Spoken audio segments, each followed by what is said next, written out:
The Vance family believed it was an ordinary morning until a ball of fur appeared at their door at 3 a.m. What Grandma Martha found at the door was not just a dog, it was a destiny that changed their lives. The sun had just cast its lights upon the horizon.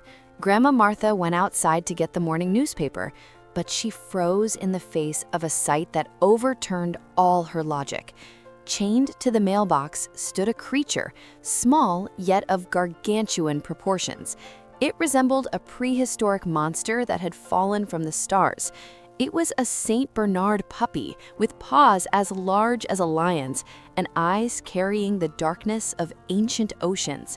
Around its neck hung a mysterious envelope with a message written inside that pierced through Martha's bones. "I am sure you will take the best care of him."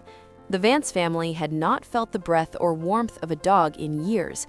They would only occasionally borrow their neighbor's massive mastiff to have a sign of life in their quiet home. But this was completely different. Martha took the newspaper and this massive ball of fur inside. Her heart was beating like a bird trapped in a rib cage. When Marcus and Alina entered the kitchen, not only did their jaws drop, but their brains almost malfunctioned, unable to perceive this living fortress. Alina, with a voice trembling with a mixture of fear and admiration, asked with shock and surprise, "Where did this come from?"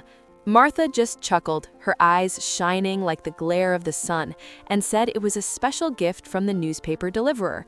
Fueled by adrenaline, Marcus ran outside to question the neighborhood in hopes of finding the phantom owner, but the streets were as silent as a grave. On the way back, he stopped at the market to buy food he thought would last a few days. However, he had catastrophically underestimated the enormous gravitational pull of a Saint Bernard's hunger. The bag of food vanished instantly, and the dog stared at him with a gaze gentle enough to melt glaciers, and hungry. If you are watching this and haven't subscribed yet, I must say I am a bit heartbroken. Stories like this need your support. Hit that subscribe button right now, you won't regret it. Now, let's get back to what happened. Marcus stood there with the empty bag in his hand and sighed with a laugh. "I can't believe it. Do I really have to go back already?" Alina looked at the giant ball of fur, then at her husband, and let out a laugh that filled the room. "We have a giant black hole to feed, Marcus. Please go immediately before he starts eating our couches." For weeks, they kept their hearts closed, refusing to name him or let him in. They were convinced that a devastated owner would eventually come screaming for the giant they left behind. They lived in a beautiful uncertainty, feeding this giant they named Barnaby.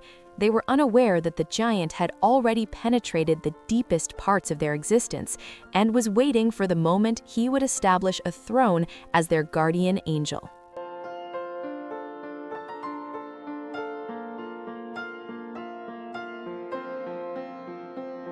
After 7 days of cautious silence, the papers were signed, the vaccinations were completed, and the name Barnaby was officially written on his ID. However, the Vance family was about to make a discovery that would shake their peaceful nights forever. Everything happened at exactly 3 a.m., a time when the world is covered in shadows and secrets. Barnaby, a mere shadow, glided into Grandma Martha's bedroom like a silent thunderclap.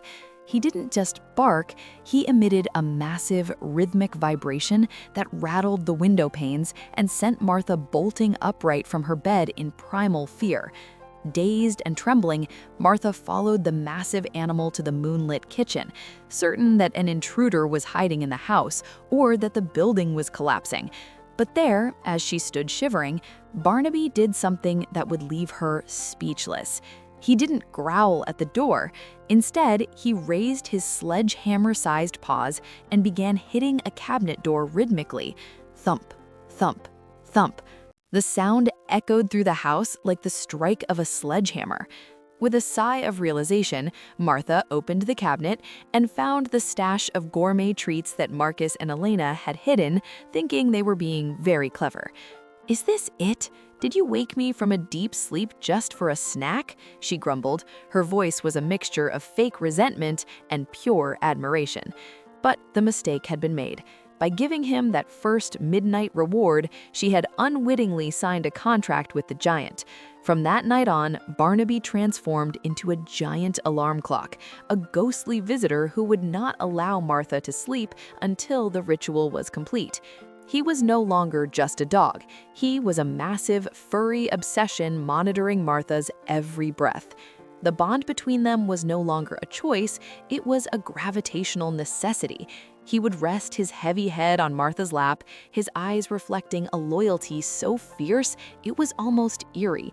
They thought they were the ones who rescued him, but as weeks turned into months, it became clear that Barnaby was the true savior, reconnecting the family with every midnight snack, proving that even the most colossal hearts are built on the simplest love and a little bit of mischief.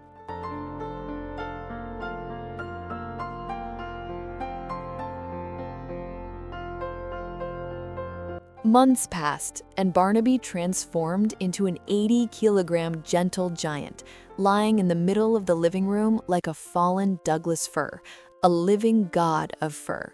One sunny afternoon, the silence was broken by a loud laugh that could only belong to one person. It was their neighbor, the owner of the mastiff they used to borrow. He stood in the doorway, watching Barnaby sprawled out on the carpet in pure happiness. Then it came out like a real explosion. "I can't believe he can actually fit in your house," the neighbor laughed. He confessed that he had found Barnaby as a massive soul, condemned to a cold cage. He knew the Vance family had huge hearts, but lacked the courage to take that first step, so he had made this immense plan. Knowing Martha's compassion, he had chained the puppy to their mailbox. "If you had rejected him, I was going to take him myself," he admitted.